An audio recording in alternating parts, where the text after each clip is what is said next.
My question is, the animals of the world, do you speak with them, or do they have their own Abraham? As you say, they're so pure. They are pure, they're tuned in directly, they don't look for emissaries. So why do they get so injured and hurt? Well, there are a number of things that we want to say to you about this, and every time we do, Jerry and Esther get letters, so... But we're going to say it anyway. Thank you. The most important thing to understand is that everyone coming forth into physical experience, including the beasts of your planet, know full well what they're coming into. The beasts of your planet, because they are remembering who they are, they're not as resistant, they're more allowing. That's why you call them instinctual, because in their lack of resistance, they receive that broader perspective. Don't you find it interesting when you see a flock of birds or a herd of whales or whatever it is, the dance that they do? Because they are operating from that greater mind, and they are all receiving it in a non-resistant way. Now, as the beasts of your planet interact with you, it's possible that they can get out of whack a little bit. But for the most part, they are mostly, this is the thing that we want you to hear, the distinction that is the biggest between humans and the beasts of your planet is that the beasts of your planet are not pushing against death. They understand their eternal beingness. So, having said that, we have to say to you, it is our full and complete knowing that if they know who they are and they know what they're getting into and they continue to choose it time after time after time, you must accept that it's all right, you see.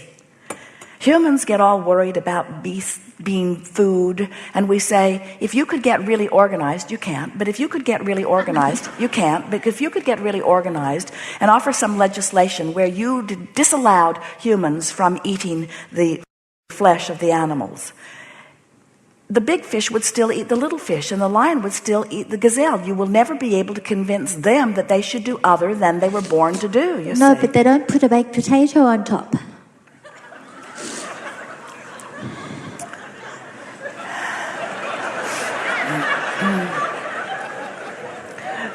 Maybe we need to hear more from you.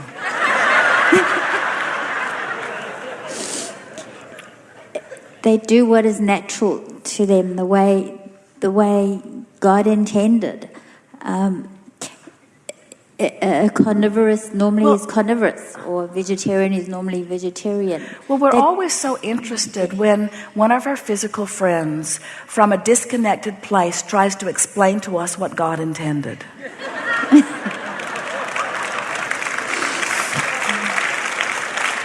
How could you know that from your place of despair? You got to get in the vortex before you know.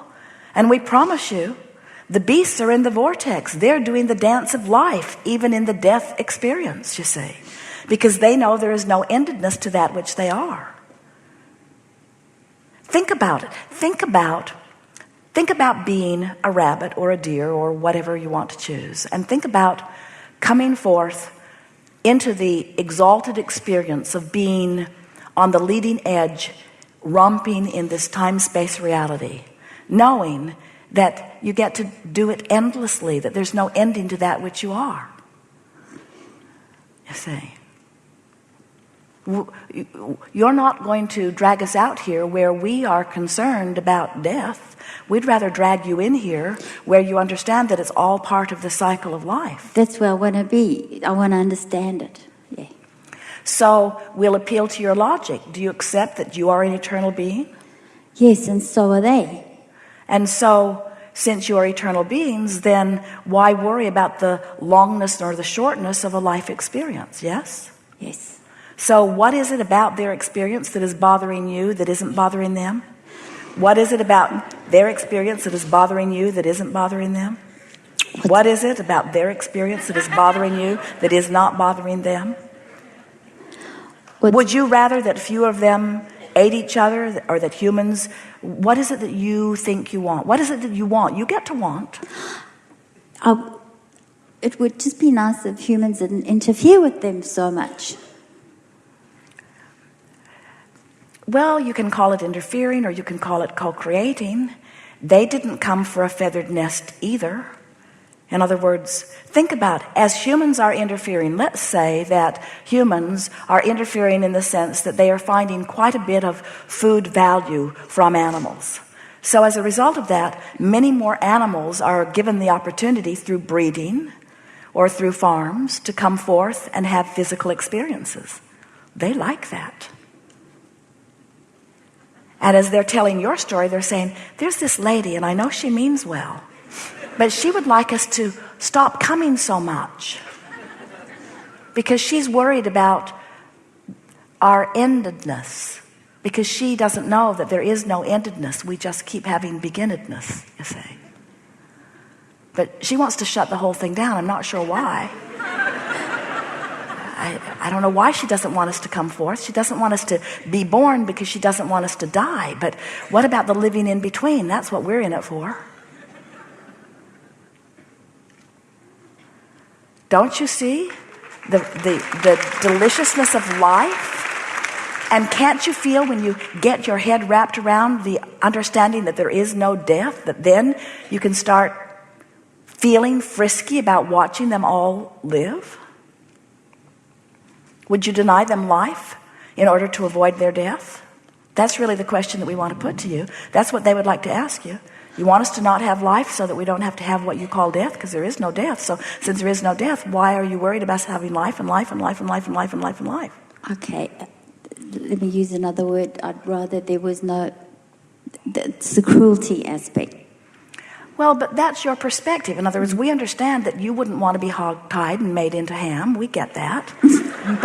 But you came forth with different intention. And now you're meddling in the intention of the pig. And the pig wants to say, why is she doing that? I'm not trying to tell her how to live her life. Why is she trying to tell me how to live my life?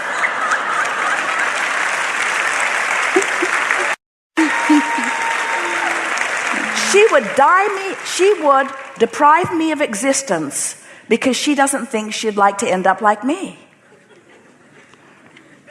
That's why we told you the story that Renegade wasn't dead. She was just getting ready to be dead. Very much alive, right up to the point. One day, Esther saw a beast off in the bushes with a chicken. And Esther said, that's very, very wrong of you. That's very wrong of you to take my chicken. And we said to Esther, and what will you have for lunch today? And Esther said, we eat strangers' chickens.